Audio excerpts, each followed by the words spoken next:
नमस्कार, जय हिंद। आप सभी का स्वागत है मौर्य पाठशाला में।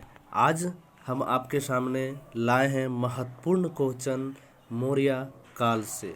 चंद्रगुप्त मौर्य काल से महत्वपूर्ण क्वेश्चन जितने भी हैं वो सारे वीवीआई क्वेश्चन हैं जो क्वेश्चन पूछे जाते हैं अनेक एग्जामों में। तो आइए शुरुआत करते हैं दोस्तों पहला क्वेश्चन से।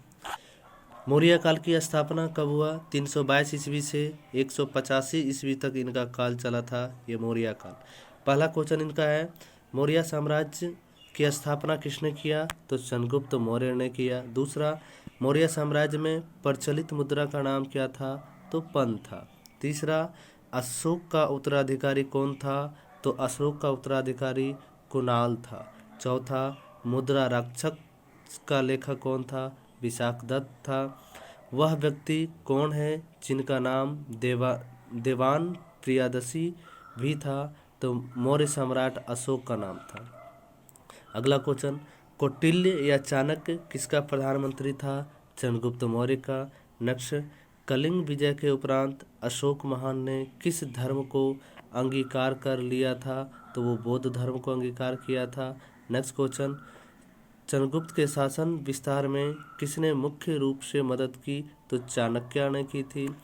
अगला, सांची किस कला का मूर्ति कला का निरूपण करता है? तो वो बौद्ध का करता है। सम्राट अशोक की वह पत्नी कौन थी जिसने उसको प्रभावित किया था? तो कारुवाकी थी।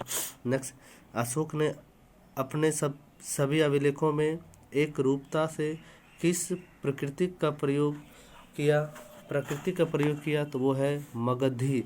नेक्स्ट है, बिंदुसार ने विद्रोहियों को कुचलने के लिए अशोक को कहाँ भेजा था? तक्षशिला भेजा था।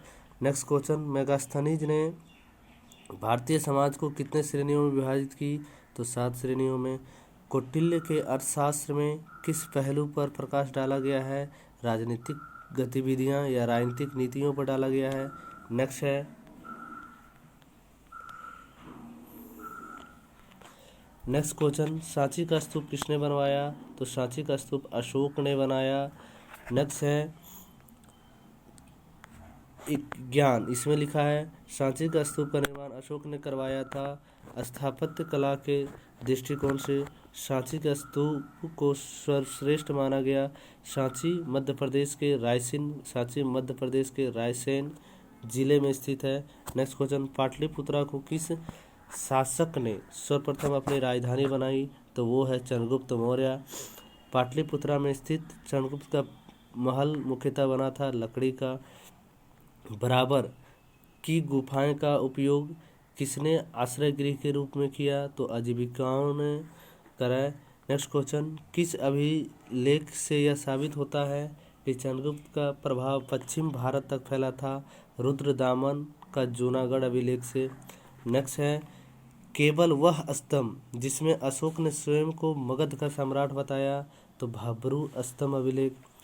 अर्थशास्त्र का लेख समकालीन था, चंद्रगुप्त मौर्य का समकालीन। नंद वंश के पश्चात मगध पर किस राजवंश ने शासन किया? तो मौर्य वंश ने। मौर्य काल में शिक्षा का सर्वाधिक प्रसिद्ध केंद्र कौन था? तक्षशिला। मेगास्थनीज की पुस्तक का नाम क्या था? तो इंडिका। जिसके ग्रंथ में चंद्रगुप्त मौर्य का विशिष्ट रूप से वर्णन हुआ है वह है विशाखदत्त। वह स्रोत जिसमें पाटलिपुत्र के शासन का वर्णन उपलब्ध है उसे कहते हैं इंडिका। इंडिका किसने लिखा? तो सबको पता होगा, मेगास्थनीज ने। नेक्स्ट क्वेश्चन,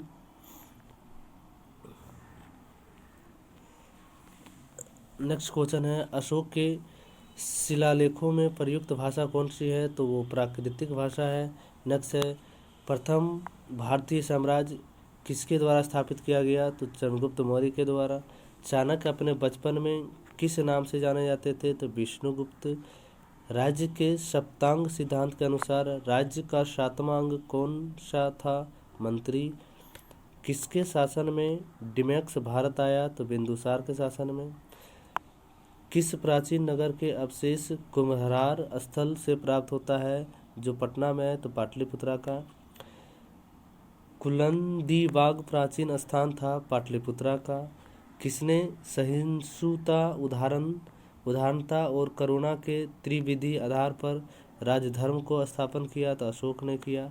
अशोक ने बौद्ध होते हुए भी हिंदू धर्म में आस्था नहीं छोड़ी। इसका प्रमाण मिलता है देवनाम प्रिया की उपाधि से। अशोक के शिलालेखों को पढ़ने वाला प्रथम अंग्रेज कौन थे? तो जेम्स प्रीसेप थे। कौन से? जेम्स प्रीसेप थे। ज्ञान या युक्ति? सर्वप्रथम अशोक के शिलालेखों को पढ़ने का श्रेय अंग्रेज विद्वान जेम्स प्रीसेप को जाता है, जो उन्होंने 1837 में अशोक के लेखों ब्राह्मणी लिपि का उद्वाच किया था। नेक्स्ट क्वेश्चन, केवल वह स्तंभ जिसमें अशोक ने स्वयं को मगध का सम्राट बताया तो भाब्रू स्तंभ। मौर्य काल में शिक्षा का सर्वाधिक प्रसिद्ध केंद्र तक्षशिला था।